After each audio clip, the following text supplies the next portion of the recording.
Welcome to our second video on learning the basics of New Testament Greek.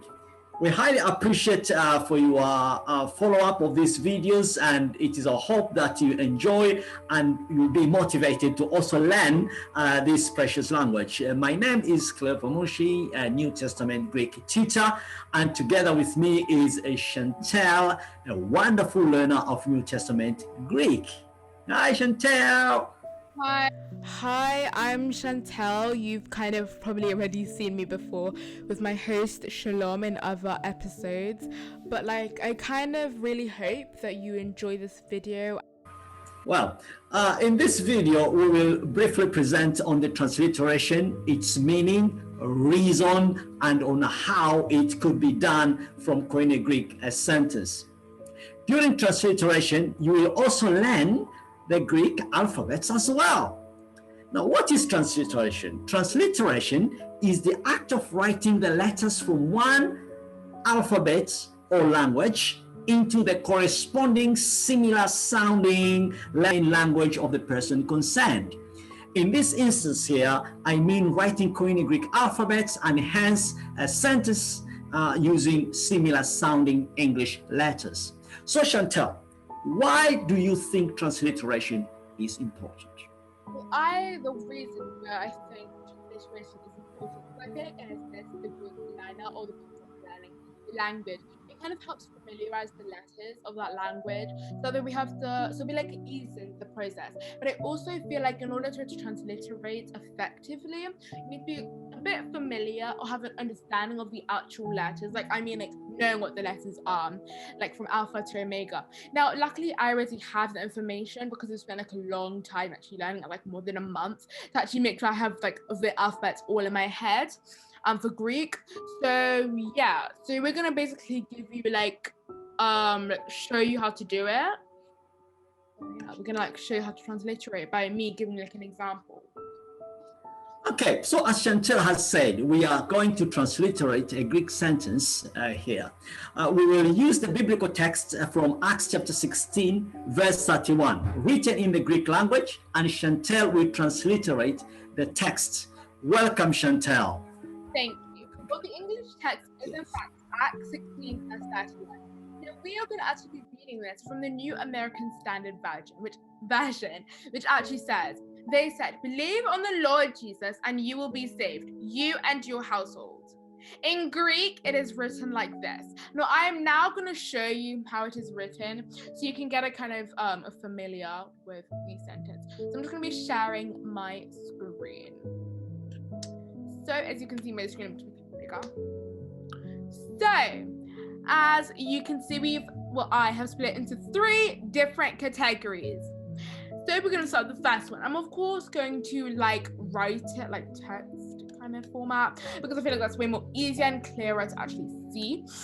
So yeah, I'm just going to make it into a text box. So let's get started. So the format of how we're going to do this is I'm going to be reading each letter by letter, and then what we're going to be doing is I'm going to be then writing it for you. Okay, thank you. So now I'm going to be showing you how to transliterate it. Now, first, we're going to start with the Omicron. Now, Omicron actually looks like the O, but it's a smaller version. Then we have Iota, which is quite similar to the I. Now, it is in fact the I, but it's more of an E sounding I. And then we have, on top of the Iota, it actually has the Omicron. Now, what that actually means is that it's more of a E sounding, it's more of has a rough breathing mark kind of thing. So that means we'll have the first letter would be the first letter would actually have a H sound. So instead of just being oi, it would be hoi, like that. Next we have delta, which starts with a D. Then we have epsilon, which is an E, but it's a shorter version. So instead of it being instead of being T, it'll be T. Then we have epsilon again. Then we have iota, which is I-E sounding. Then we have pi. Now, pi is pronounced like P, not pi. Then we have alpha, which is A. We've already focused on this in the previous video. Then we have neta, which is N. So this is apan. So it's hoi, de, apan. So yeah. Next, we have pi again, but more of the capital letter version. Now, this will be capital letter, so this is actually, there we go. Then we have iota, which is I, and then we have sigma, which is S, and then we have tau, which is T. Then we have epsilon, which is E, the shorter version. Then we have upsilon, which is U, the shorter version, but more of the E, more of the U kind of way. Then we have sigma, which is S. Then we have omicron, which is O, which is the shorter version. Then we have N, which is neuter. There's not actually V. I know it looks quite similar to that, but it's not. This is pistoson. Pistoson. Then we have epsilon, which is E, the shorter version. Then we have pi, which is P. Then we have iota, which is I. So this is epi. Hoi de epen, apan, pistoson, epi. Now we're gonna move on to. Remember as well, there's a comma there, apan after apan, yeah. Oh yeah, thank you so much for reminding me. I actually forgot. Thank you. So next, we're gonna move on to the second category. Now for this, I'm gonna get another text box. So that's that. I'm gonna make this a little bit bigger because I'm not trying to make you guys have to like go like so close to the screen. First we have ton, then we have, which is T, really focus. As you know, yeah, it's like tone. It's like tone, just tone, simple. Omicron, O, neuter, N. Then we have Chi, Kappa, which is quite similar. Just Yeah, that looks like V, isn't it? oh yeah. I don't know why I keep on doing that. I keep on doing that. Like, oh. Then we have Upsilon, U. Then we have Pi. It's not pi. I used to always get confused with pi. It's actually rho or r. It's rho, but in English we like r. I feel like I'm shouting. Then we have iota, which is I. Then we have omicron, which is O, and then neuter. Kurion, ton, kurion, the, and then kurion. So you play your first word and its translation, like what it actually means. Then we have yesun, and now this starts with the capital I. Then it has eta. I'm gonna do the marks for eta. I'm gonna so eta is like the longer vowel, but I'm gonna do the marks to show so you know, is it eta or just is it like eta or is it just epsilon? How would you know? Then we have sigma, which is S. Then we have omicron, then which is I. Then we have upsilon, which is U, and then neuter, which is N. Yesu. Then we have comma. Then we have chi, kappa, K, alpha, A, iota, I. Yeah, the commas are very far from the letters, aren't they? Yeah. I mean, I'll make it like easier. Then we have sigma, which is S, omega, which is the longer version. We really explain what omega is in the first video. I'm going to show you the marks. And is it omega or is it just omicron? Because you don't want to just guess. Then we have theta, which is theater. Like, see, I use the word theater, remember. It's the only word that when you translate it, you'll have two letters rather than one. Eta, again, we explain that. We're going to do the marks after. Sigma, and then eta again. Now, on the bottom of eta, actually has a iota, which is actually called a diphthong. It's when there's like two vowels, specifically like special letters. Like eta, omega, and alpha, I like to call the special letters. Now, when they're combined with iota, it would actually be at the bottom of the letter. So that means it'll be iota. So instead of being sosase, it'll be sosase.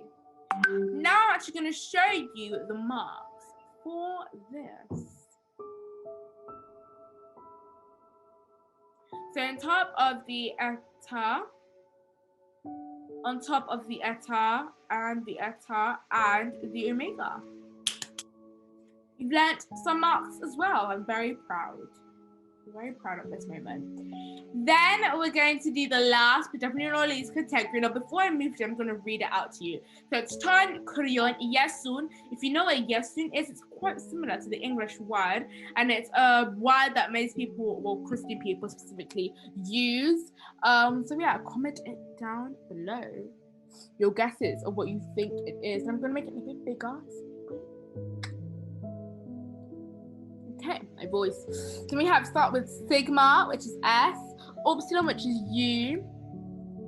Then we're gonna go to kappa, which is K, alpha, which is A, iota, which is you. Also, su means you, so you learn your second word, and kai, which means and, so 2 words, 3 words actually. Then we have omicron, which is going to be, on top of it, it has a rough breathing mark, so it'll be ho instead of o. Then omicron, too far. Omicron, then we have, which is iota, which is I, kai, which is kai, omicron, which is o, sigma, which is s. Oikos. Then we have su. Well, as you can see, the sigmas actually, like, if you look at them too, they're both sigma, but like probably thinking, how are they both sigma? Like, that doesn't make sense. Are they like different, like endings or something? No. They're actually the same letter. The difference is where it's placed in the sentence. If it's at the end, then it will be written like that. If it's at anywhere else in the sentence, it will be written like that. So just S, micron, which is O, and then upsilon, which is U. So that was su. Now, su actually means your. You're probably thinking, how can we have 2 U's on yours? That doesn't make sense. Now, the first one here is you, and the second one is actually a genitive version. So it's you. It's more of it's your possession. So there we go. From the top. Su, kai, ho, oikos, su. Now, from the actual beginning. Hoi, de, epan, pisteoson, epi, ton, kurion, yesun, kai, sothese, su, kai, ho, oikos, su. Now that is exactly how you would transliterate the sentence. Very, very well done, Chantel. Yes, actually, in just this one biblical text here, you have learned 15 different Greek alphabets. How you write them, how they are pronounced, and even how they are applied in a word. It is really wonderful. However, you will observe that there is some difference in pronunciations. Of course, remember that is Greek and not English. Yeah, you're welcome, Chantel. Yes. Thank you, Tita, for that lovely summary, and I really hope you guys enjoyed this video. And if you have, please check out our first video of this series, which will be placed on a playlist on YouTube. It'll be called something like writing in Greek on stuff. So I hope you enjoy this video. You like, subscribe, hit the post notifications bell, and see you in our future videos. Bye.